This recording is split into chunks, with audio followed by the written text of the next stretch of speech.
Hello viewers, thank you for tuning into this channel.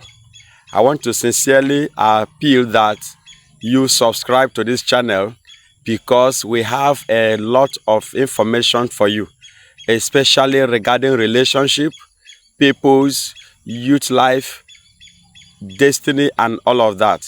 We want you to please subscribe so that others will see the video and also tune in. Thank you so much. I want to discuss with you on this particular topic. Wow.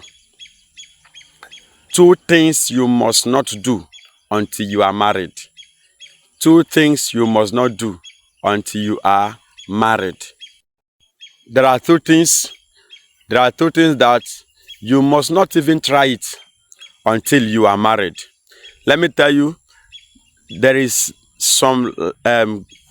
some guidelines, principles, laid down rules that God have put in place, and then you should not neglect them, right? You shouldn't neglect them. And there are decisions that you will take in this life that will not easily be reversed. And that is why we are sounding it every now and then. So many marriages are crashing these days. We are seeing so many broken relationships, broken marriages, and I have come to understand that if the foundation is not strong, what can the righteous do? So the foundation is the major reason why the homes are breaking. Many homes are breaking because the foundation is wrong. The foundation is wrong. So, and that is why I'm taking my time to educate young people who are about to enter into the marriage institution to get it right from the beginning. Get it right from the beginning. If you don't get it right from the beginning, you have problem at the long run. One of the things you must not do until you are married is having sexual affair. Never you have sexual affair until you are married. And I can tell you that so many issues that couples are having today can be traced to their premarital affairs. Hebrews chapter 13, verse 4. The Bible is saying in the book of Hebrews chapter 13, verse 4. Marriage is honorable and bed undefiled.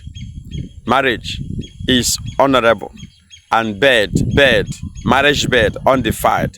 What defiles the marriage bed is when couples begin to have sexual affairs before their marriage. It is not God's will, it's not God's standard. It's against God's standard. If you want to marry God's way, if you're a child of God and you want to do God's way of marriage, you must respect God's principle and God's standard. The Bible also says in the book of 1 Corinthians chapter 6, verse 18, that you should also flee youthful lust, flee fornication. For any other sin that man committed is outside the body. But that of sin of fornication is a sin of the body, a sin against your own body. I want to tell you that when it comes to fornication, the Bible says you should flee. It is something that you should not even think about. Don't try it. I will tell you why. These are biblical principles.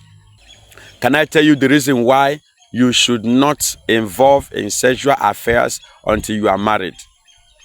Number 1 reason.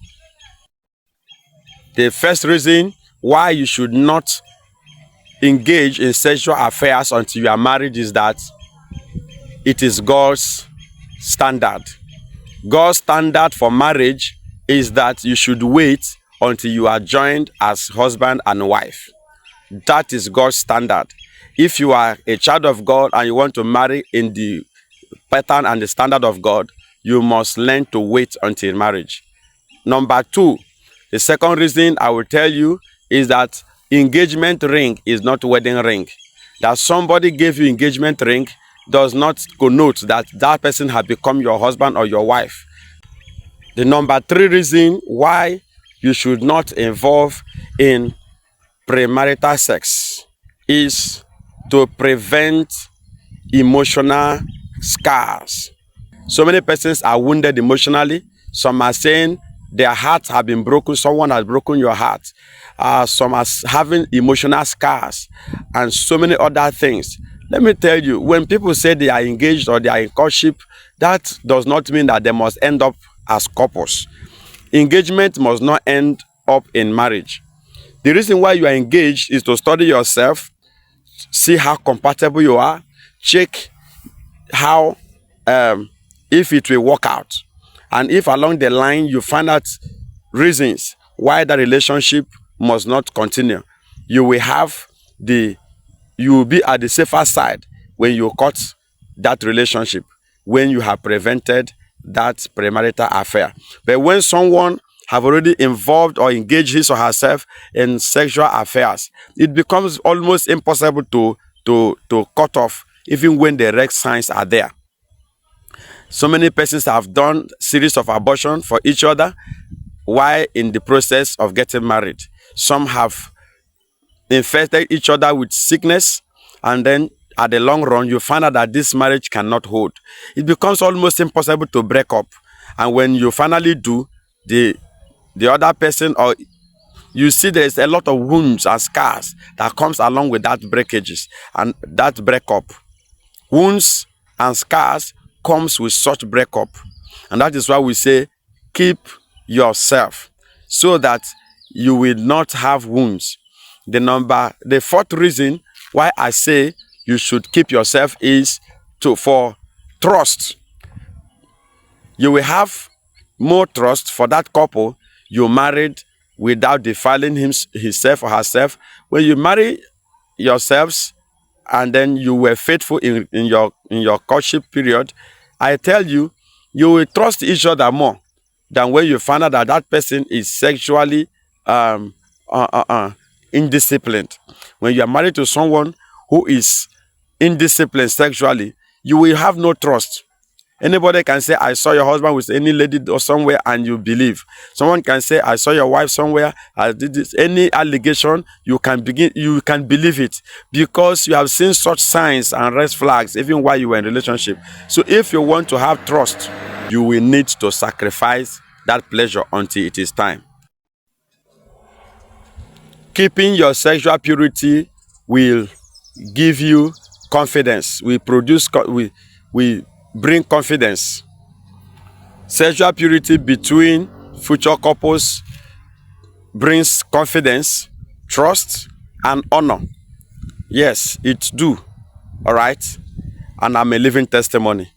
The second thing you must not do until you are married is cohabiting. Don't start living as husband and wife before you are married. Until you are married, never you live as husband and wife. I will tell you why. Can you imagine someone that you are sure both of you are not husband and wife, yet you are sharing the same bed, you are living with each other, and then you are still calling yourself you are still believing believing that you are not married yet. And number two is, when you start cohabiting, you increase the chances for temptation. There is no way you will tell me that somebody brought a tuber of yam and placed it before a goat, a hungry goat, and then you say the goat is disciplined enough not to eat the yam. And that's exactly what some of you will be trying to claim, that you will start a relationship with someone and you pack into his or her house and you are living together as husband and wife, and you are still telling yourself you are not married, still planning to get married. Well, who is deceiving who? You are deceiving yourself. And it's going to be, most of the time does not end well, because along the line you are opening a window. You are not ready for commitment. One of the reasons why I disagree with that pattern of marriage is that commitment should come before privileges. How can someone be enjoying every privilege that comes with marriage, and the same person is avoiding the commitment that is involved, that comes with marriage along at the same time. There are commitments. You must take responsibility that yes, I am ready for marriage and I want to spend the rest of my life with this person. And then you have the legal procedures that you must follow to see that these your claims you are sure. You have to approach the necessary authorities that are involved for that union and institution to be legalized. And if you are cohabiting, you are actually not straightforward, you are not sincere to yourself, you are, let me use indirect way to say, you are not you are doing what Jesus said, that those that come, the thief comes through the window and the owner of the house comes through the door. When you are cohabiting, you are entering into relationship and marriage through the back door, through the window, and you are nothing but a thief. So, and I want to tell you, if you feel that you are ready for relationship, you want to spend your life with a woman or a man, be a woman, take responsibility. Do the right thing. Do the needful. It is wrong for you to pack your bag and baggages and start cohabiting with a man or a woman you are not married to, and you are claiming that you are in relationship. You are fooling yourself. And you know, most of the time, it does not end well. And it's not Bible way of marriage. And you'll be asking me, what do I do? We are available here for coaching. We can guide you on the processes that leads to marriage. What should I do to get married legally and officially? Drop your comments, drop your questions, and drop your views. Don't forget to subscribe to my channel, please, and hit the notification button so that you can see our subsequent videos. God bless you for watching.